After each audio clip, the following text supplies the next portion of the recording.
বনলতা সেন এর একটা আলোচনা পর্ব আজকে করি।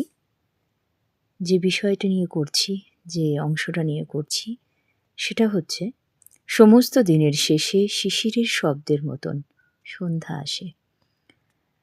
উদ্ধৃতিটি কোন কবিতা থেকে নেওয়া, উদ্ধৃতিটির রচয়িতাকে, কোন স্তবকে কবি এমনটি ব্যবহার করেছেন, সন্ধ্যা আসে বলতে কি বোঝানো হয়েছে। উদ্ধৃতিটির উৎসের নাম হচ্ছে বনলতা সেন কবিতা। উদ্ধৃতিটির রচয়িতা হচ্ছেন রবীন্দ্র উত্তরকালের সর্বশ্রেষ্ঠ কবি জীবনানন্দ দাশ। কবি জীবনানন্দ দাশ তার এই উদ্ধৃতিটির মধ্যে দিয়ে কবিতার তৃতীয় তথা সর্বশেষ স্তবকে ব্যবহার করেছেন শিশিরের শব্দের মতন সন্ধ্যা আসে। কবি প্রকৃতির মাধুর্য রূপ, চিরন্তন কল্যাণ, শান্তির মধ্যে কি খুঁজে পান সে কথাই বুঝিয়েছেন।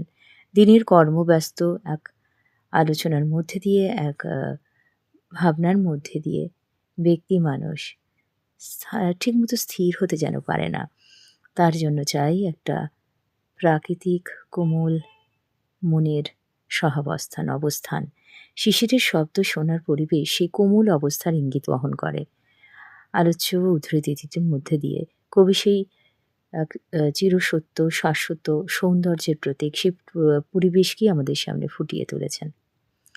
এই কবিতায় কবি তৃতীয় স্তবকটির মধ্যে দিয়ে প্রাকৃতিক চেতনা, সৌন্দর্যবোধ, নিসর্গ ভাবনা তার যেন এক উজ্জ্বলতম আবিষ্কার। এখানে কবি এক শান্ত, সমাহিত, স্বস্তিময় পরিমণ্ডল রচনা করে দিয়েছেন।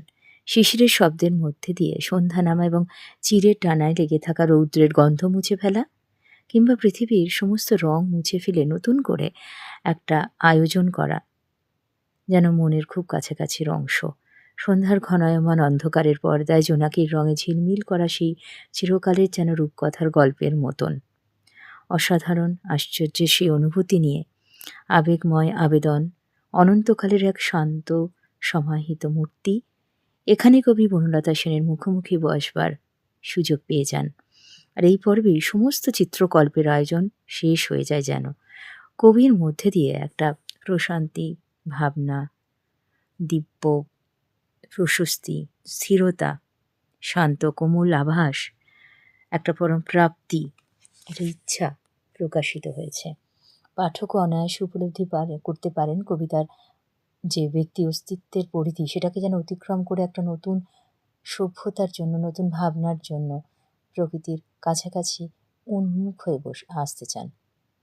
এ যেন একটা প্রকৃতির সঙ্গে মানব চেতনার আশ্চর্য মেলবন্ধন। কবি তার শান্তি খুঁজে পান, কবির ক্লান্ত প্রাণ মগ্ন প্রশান্তি লাভ করে এই অংশেই। কবিতাটার মধ্যে একটা ব্যাপক ব্যঞ্জনা, ঐশ্বর্য, নিসর্গ ভাব, ইতিহাসের রূপক ধর্মী সংশ্লেষ রয়েছে। আজকের আলোচনা রইল এই পর্যন্তই। তোমরা ভালো করে কবিতাটা পড়ে নিও। ধন্যবাদ, সবাই খুব ভালো থেকো।